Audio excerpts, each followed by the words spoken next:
So on the 3rd of July in 2015, what happened?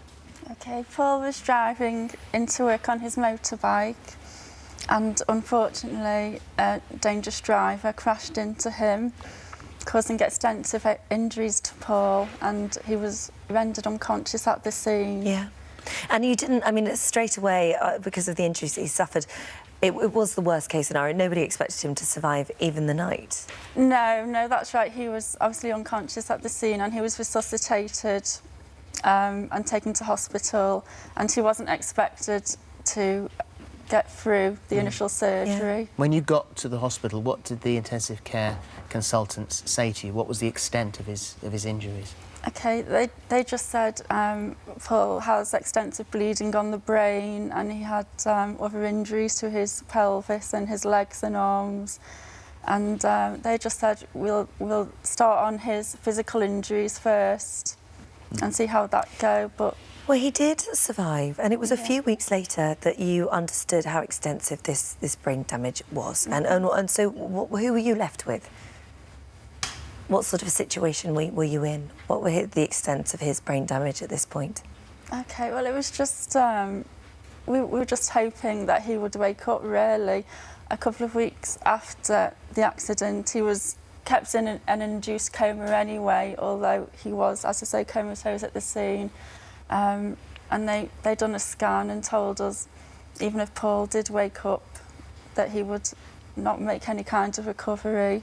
Right. And that he'd need care for the rest of his life. There was a moment where I suppose your hearts must have leapt a little bit, because in April 2016 he was minimally conscious, wasn't he? There was an apparent change.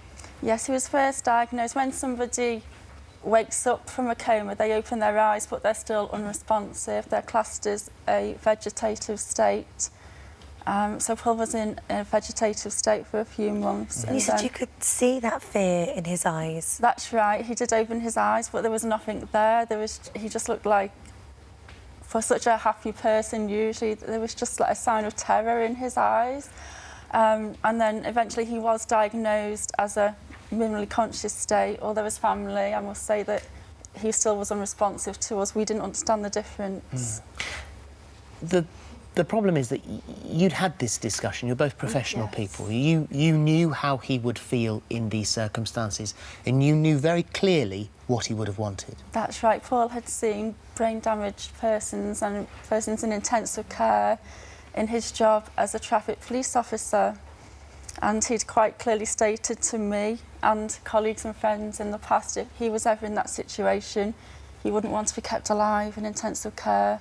So you knew his wishes, but in order to proceed in any way, you had to go to court. So why do you have to go to court in this situation?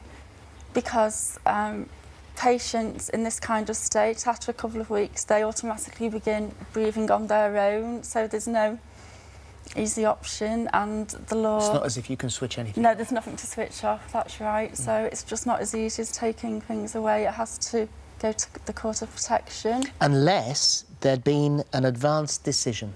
And, right. And this is the key here, because he expressed it to you, you expressed it to him, but there was nothing written down. No. And it's a very simple process to write that down, what your wishes would be. You can do, yes. And if you don't write that down, then it is the doctors and it is the government that decide whether you...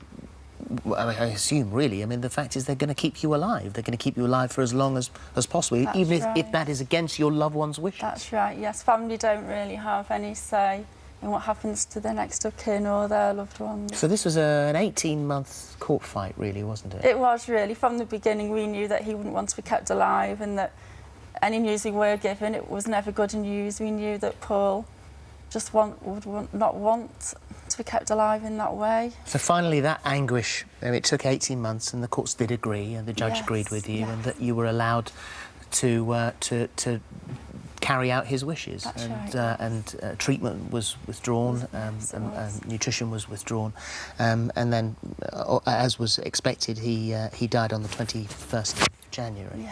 Yeah.